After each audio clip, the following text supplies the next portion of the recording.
to have. And can I give you a number? Okay, yeah, well, we'll chat to you a little bit later. Our producer will get back to you. That's obviously the big news story there with regards to Clive Derby-Lewis's medical parole today. That expected to be happening at around 9:30 this morning. But we're going to stay with some business news now. The recent proposal by Eskom to charge more for electricity usage during peak hours seeks to motivate people to use power sparingly. The development comes as the country has been experiencing load shedding. Energy for the National Business Initiative is one of those calling on the business sector to do their part to save electricity. I'm now joined in studio by Valerie Green. She's head of the energy at National Business Initiative. Valerie, appreciate your time. Thanks for chatting to us. We know how important it is to try and conserve energy, but businesses still need to run and try and run at a profit. How do we sort of balance that out? I think, first of all, good morning, Peter, and thank you for inviting me onto your show and to your viewers. I think the first thing, and the reason why I exist, is to help us towards a sustainable future. And energy is a very important part of reaching that sustainable future.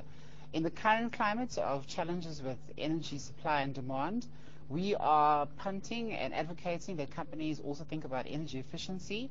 This is not just about switching off lights, it's about various processes to not just conserve energy, but to use energy in a way that's efficient.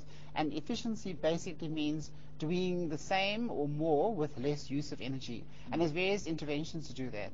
And what we are doing as the NBI is, through a private sector initiative, we are running a program that targets large businesses, medium-sized businesses, and small businesses that actually helps them. And I think in this current scenario that we're faced with, companies actually need help because most people don't know what to do.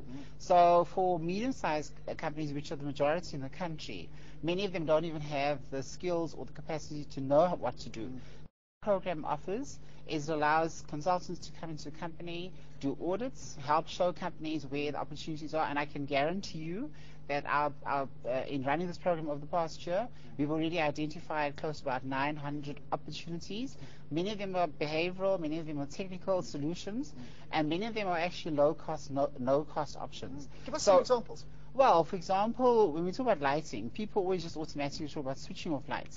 But it might be about the fact that you've got too many lights in an area where you need far less lighting. So the solution there would be delamping. Sometimes it's a metering thing, knowing how much energy you're consuming in different parts of your business so that you can then take the appropriate measures.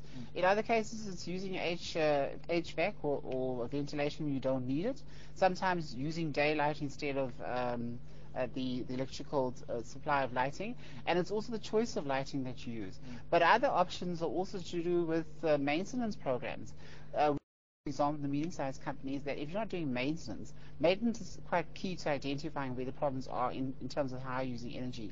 So a very common problem, for example, is leaks in compressor systems. So those companies that run with those kind of systems, that's the challenge.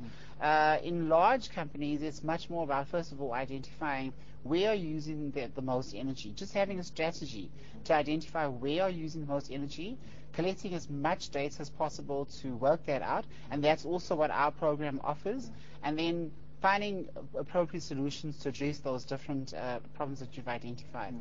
Just to quickly say that companies that are interested in participating in our program, which is not going to solve the problem that we have through our power challenges, but it certainly can contribute to it, is for them to contact us if they're medium-sized businesses and they have an energy spend of between 750,000 and 45 million rand a year, which is quite a big margin, and that's manufacturing, it's whatever company uses energy. They are free to call us for a free audit, which is worth at least 30 to 40,000 rand, where our expert consultants will come in, do the audit, and show them what those opportunities are that they can do immediately to save energy now. It's free. Wow. And the second one, which is a subsidized one for big business, because obviously big business can pay something, we are offering a 60%, which is equivalent to about 300,000 to 400,000 rand, while they pay the other 40%, and that helps them to think strategically, especially at the moment where you need to think strategically about where are the opportunities where you can actually save energy so that there's more energy on the grid. And then, of course, what I'd like to mention that's very important is the cost of energy. A lot of businesses, even before this current energy challenge, have been complaining about the rising cost of energy and how it's eating into their profit margins.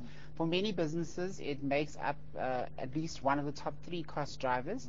So our program helps to identify where the source of that cost is and how they can mitigate that. And I think another important thing to mention about that is the fact that if they just start the road of collecting data, putting metering systems in place, that's already half the battle won. Because if you're measuring it, you then know what you can do about it. Quickly, how do they get hold of you? They can get hold of us by calling us on 080 111 3943, or they can go onto our website, which is www.psee.org.za. Excellent. Well, I want to, maybe we can get you back another time just to discuss. I want to touch on the small businesses. I mean, well, I know it's about big businesses. Just small businesses are folding. You know what I mean? They are, absolutely, and they feed into the large business. So I'd love to come back and talk some more. Valerie, appreciate your time. Get onto their website, psee.org.za. There's great ways in which your business can save power. It is crucial. Our business, our country needs. Eskom needs you, and get onto their website, give them a call and see how your business can benefit from this. Valerie, appreciate your time. Thanks for chatting.